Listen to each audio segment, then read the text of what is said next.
They look at their paycheck. They look at the asking price of the smallest house in the city where their job actually is.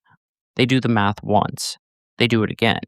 Then they open a calculator. Then a mortgage estimator. Then a different tab just to make sure they are not missing something obvious. Then they quietly close the browser and feel that familiar mix of frustration and resignation settle in. Millennials have developed a reputation for not owning homes. They are the generation that supposedly killed the American dream of homeownership the same way they killed napkins in department stores.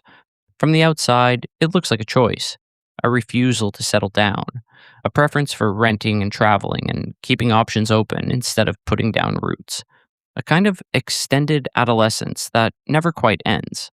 The easy answer is familiar by now. They say millennials blow their money on avocado toast and experiences. They are not willing to make the hard sacrifices their parents made. They want too much too soon. And there is something to that. There are absolutely moments where personal spending habits play a role. That part is real. But like most easy explanations, it only explains a fraction of what is happening. Because the decisions so many millennials have made to rent longer or delay buying did not appear out of nowhere. It is a response to a very specific set of economic conditions. Picture the scene. A millennial in their mid 30s sits on the couch after dinner. Their partner is next to them. They open a real estate app. They set the filters for something realistic given their combined income. 3 listings appear. All of them would require a down payment larger than their entire savings account.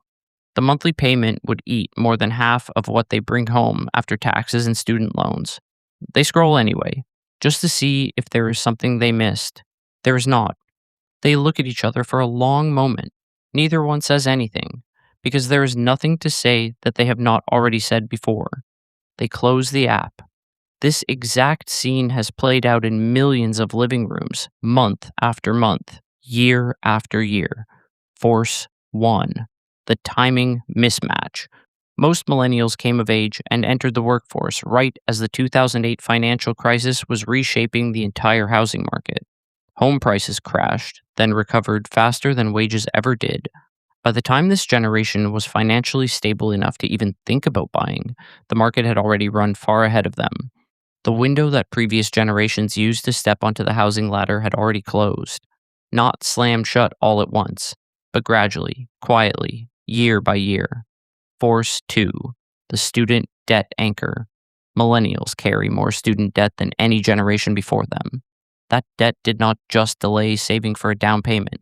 It changed the entire starting line of adulthood. Every extra dollar that went to loan payments was a dollar that could not go toward equity in a home. It pushed back the timeline for building wealth in the one asset that had reliably built wealth for their parents. Force 3. The rent trap. The jobs that pay enough to even consider buying a home are concentrated in cities where rents now consume 30 to 50% of take-home pay. Saving for a 20% down payment while paying those rents feels mathematically impossible in many markets. Moving somewhere more affordable often means walking away from the very career growth that would eventually make buying possible. It is a genuine bind with no clean solution. Force 4. The new math of affordability. The old rule that a home should cost about 3 times your annual income no longer exists in most places where millennials live and work. Median home prices now sit at 5, 6, even 7 times median income. Mortgage rates, low inventory, and cash investors have made the numbers simply not work the way they once did for an entire generation. What used to be a reasonable next step after a few years of steady work now feels like a distant, almost mythical achievement. Force 5. The expectation gap. Millennials were not just raised to want homes. They were raised to expect them as a milestone, as a signal that adulthood had begun, as proof that things were working the way they were supposed to. And when that milestone moves further out of reach, it does not just change the timeline. It changes how progress itself feels. Because it is not just, I cannot buy a house yet. It becomes, am I behind? Here's the honest part. Some millennials have made choices that put short-term living over long-term saving. Some have been slower to adjust their lifestyle. That is true.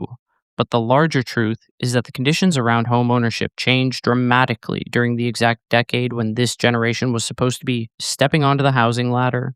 The script their parents followed no longer applies. The economic scaffolding that made homeownership feel automatic for a broad swath of the middle class has been quietly removed, and a generation measuring itself against that old script will naturally feel behind, even when they are doing everything right. So when people ask why millennials are not buying homes, the answer is not that they are lazy or entitled. The answer is that they looked at the actual numbers and made the rational decision that the risk did not make sense right now. They weighed the debt, the prices, the rents, the wages, and the uncertainty and chose to protect themselves instead of rushing into something that could break them. That is not failure. That is adaptation.